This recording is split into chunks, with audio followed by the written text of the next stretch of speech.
we're not in the 1600s anymore. You don't have to date your family, you know, like.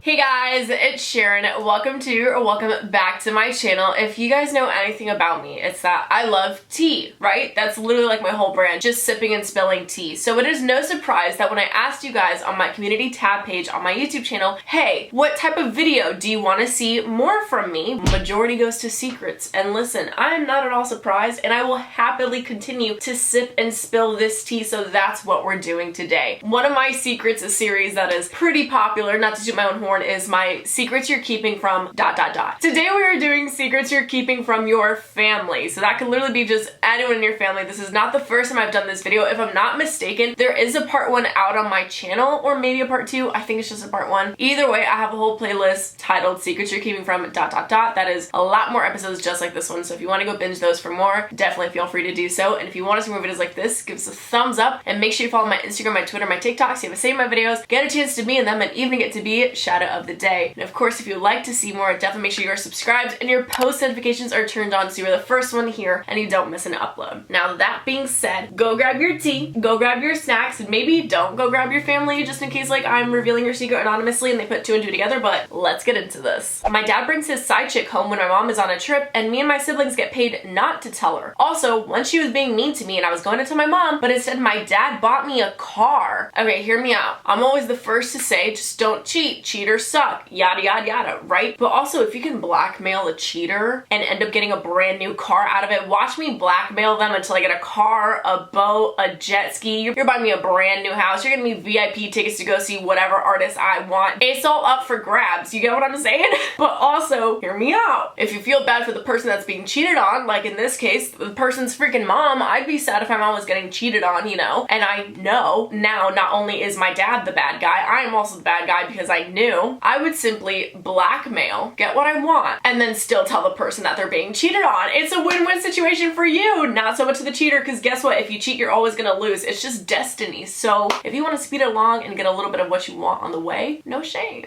Me and my boyfriend have done things in every room in my house when my family was away. Every room, even the creepy attic, the stingy basement, the broom closet. Are closets rooms? Do closets count as rooms, or are they just closets? Either way, every room. You live in a 1-bedroom apartment, why not just the bedroom? You know, have a comfy bed. Like, if you're already in the house and there's no one else that is home, why would you bother getting down and dirty in the dirty bathroom where people do their business, where your brother, your dad stink up the bathroom? Why would you do the dirty there instead of going to a bed? A nice and cozy bed. So much more comfortable than like a kitchen sink. Am I wrong? I mean, you do you, sis, but every room. When I was 5, I peed on my brother's toothbrush after he hit me. You know, normally I would be like, oh my god, don't use other people's toothbrush for disgusting stuff. But if this person hit you, I mean, you gonna abuse me? Fine, I will just mentally abuse you instead of physically abuse you. Maybe mentally and emotionally, because I mean, peeing on someone's toothbrush and then sticking that toothbrush in your mouth that has pee on it from someone else, absolutely disgusting. I'd be a little bit traumatized if I was him too. So moral of the story is like, don't do anything bad to anyone, because it will come back around. And whether or not karma does it on her own, you don't know that, because they could be over here tag teaming it with karma, getting ready to attack you. You get where I'm going? So just put out what you would like to be given. And maybe that's why you don't hit your siblings. That my boyfriend, a sophomore, got me, a freshman, pregnant, and my best friend, a senior, pretended to be my mom so I could get an abortion. This is too much. Like, y'all really went to high school and had this much going on? I never had anything going on in high school. Like, the only drama we ever got was,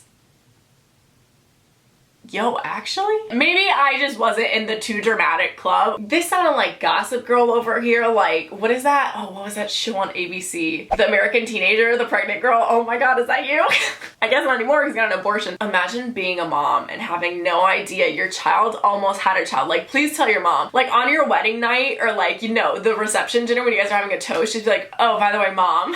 Or maybe don't tell her, actually. I'm so stunned that all this was happening in high school. Like, couldn't be me. Last year, year, I broke a piece of my car. I couldn't afford to buy the part, so I took it from my mom's car. She still has no clue. Okay, but what piece of your car? Like, is it important that every car needs this piece? Because I'm over here thinking like, oh my god, what if they stole the brakes from their mom's car and now mom could never stop her car ever again? You hear what I'm saying? But I guess if mom still hasn't noticed and you took it from her, that it's not that important of a piece. But if it's something like the car's battery, the engine, the wheels, now I'm just naming random parts that you can see on a car.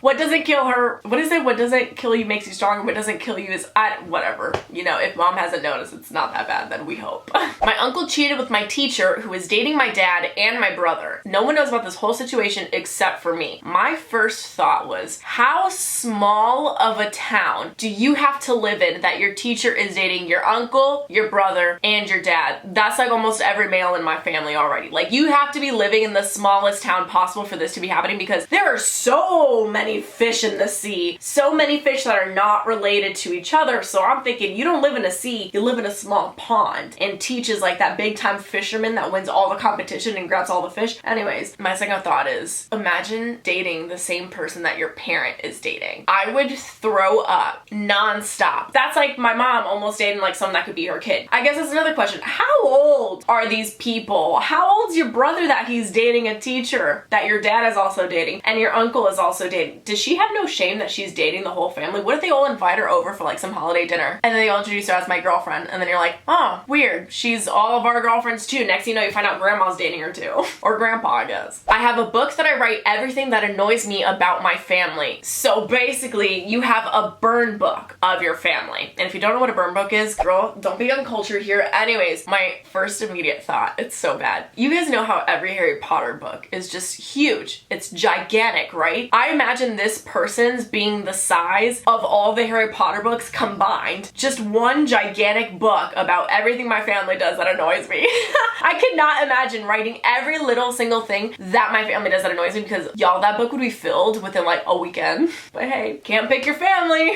I like to sit on the toilet when there's someone else's pee on it. It just feels so nice and cold. What kind of, are you weird for enjoying sitting on other people's pee on the toilet seat? Yes. Absolutely. Like, no question, no doubt about it. What kind of pee are you sitting on that it's cold? Pee is warm. So, you know, like when there's pee on the toilet seat, it should be warm. Kind of like how, I'm literally just thinking about how like when someone sat on the toilet and they left it warm. I hate that feeling. I hate it so badly. It irks me. I cannot imagine warm pee and a warm toilet seat. I don't know what kind of pee you're sitting on that it's coming out cold. You should probably let that person know if you can find them to get that checked out, because that's really concerning. Also, that's so many germs that you got on your booty cheeks from someone else's pee. Disgusting. Nope. To each their own, but like, stop. I secretly get on Among Us to date people, and sometimes it gets graphic. You're telling me you're using Among Us as if it were like Tinder or Bumble, Hinge, Grindr, whatever other dating app possible. There are so many other dating apps for you to use to find people to date. That is not Among Us. Y'all, I loved Among Us, and I would play Among Us with my followers on Twitter like every single week. But then there came an update where they took off the chat feature where you could type something and you could choose predetermined words. And I was like, oh my god, this sucks, and I haven't played Among Us since. Supposedly that feature is gone now and you can text back like how it was originally. But I'm just wondering, is it people like you that had to go and ruin a good thing and now I can only choose pre-selected words? Why are you trying to find the love of your life on Among Us, sis? Don't you know he's sus? He's literally the imposter. Stop that. Ew, are we getting graphic on Among Us? That's disgusting. No. Get on Tinder. Just, not Among Us, dude. I'm literally just trying to figure out who the imposter is. I'm not trying to do something dirty. My parents are very anti-LGBTQ+, and my best friend recently came out. They've had a few talks with me saying that if I decided I was anything like that, they wouldn't support me. They keep asking for my opinion, so I just say I don't know because I'm scared to tell them that I support LGBTQ+. I got a lot of these secrets in where it's like, this is my sexuality. I'm afraid to tell my parents.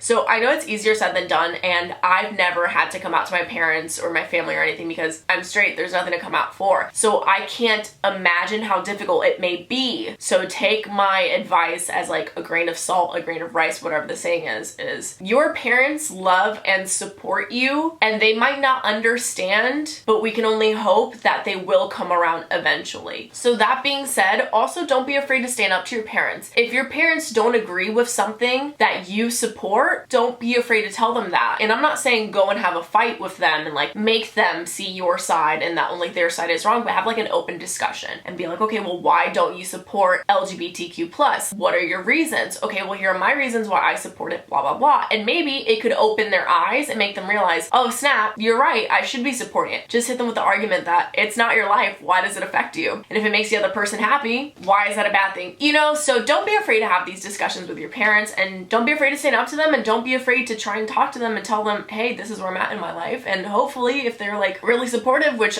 we would hope they would be, is they're supportive about whatever you say. I wish I could give more and say more, but again, sadly, I've never had to go through it. And also every situation and every relationship is different. So I wish you the best of luck. When I first learned what a period was, I started practicing wearing pads. It was very uncomfortable. Then when I wanted to try a tampon, it felt really dry, so I had to sit in the bath for hours to get it out. It's been 2 years and my family still don't know. Guys, listen, I get it. You find out what a period is, you're like, oh my gosh, I have no idea how to handle having a period. Here's the thing though, like when it comes to having a period, you really can't practice for having a period because every period is different and every body literally is different. The main reason that you actually cannot practice for a period is because if you practice with a dry tampon and you are not bleeding, it will hurt. It will hurt so badly. It is like a pain you never ever want to feel. So don't do it. A pad, technically, yeah, you can practice with the pad because you're just sticking it on your underwear, but like, what are you practicing? Just having something on your underwear because you're not bleeding. And you could bleed a lot and have to change your pad in an hour, or you could bleed very little and not have to change your pad for 6 hours, but you don't know because the blood isn't there. So having a period is literally an experience that you learn as you go. So as prepared as you would like to be, Mother Nature sadly does not work like that, but now you know.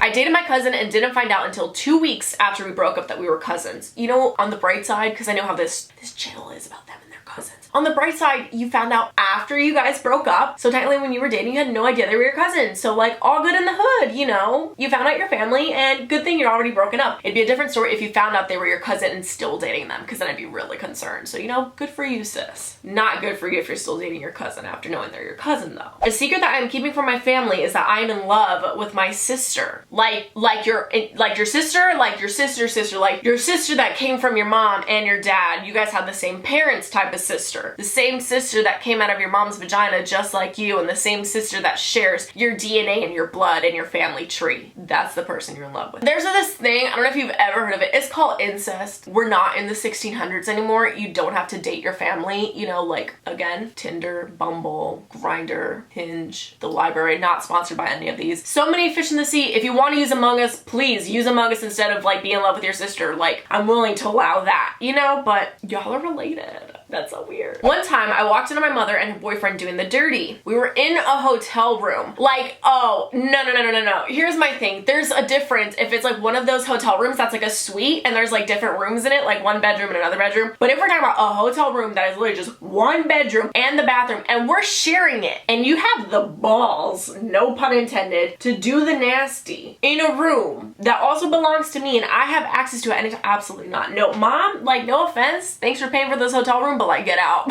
I would be so scared. Just what went through their heads that they're like, hey, I know we're sharing this hotel room and anyone could walk in at any moment, but like let's have sex like right now. At least lock yourself in the bathroom or something, you know? They wanted you to walk in. That's the most disturbing part. When I was little, I used to take my mom's used pads out of the trash, unwrap them, and touch the blood because I thought it was slime. So spoiler alert, it's not slime. And if there were slime coming out of your mom's coochie, I would be very concerned for your mom and I would take her to the hospital immediately. But no, it's not slime. That's a new one. Y'all, I have heard so many disgusting stories and secrets, especially relating to periods. Lord, I have not heard this one before. Every day I am amazed and every day I am so disturbed. Kids do the darnest things up. So now you know, if you see a bloody pad, it's blood, not slime. I watch Sharon's videos until 5 a.m. Who needs a sleep schedule and who needs sleep in general when you can just binge me all night? Nothing wrong with that. Now your parents must hate me.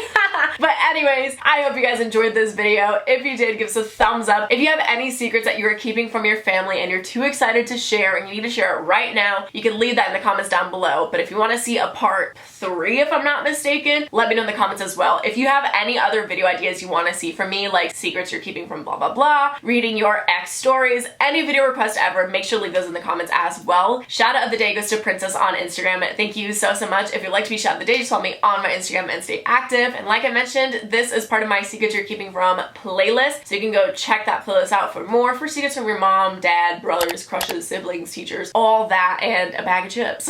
Anyways, if you want to see more, definitely subscribe for more. But all that being said, I will see you guys next time. Bye.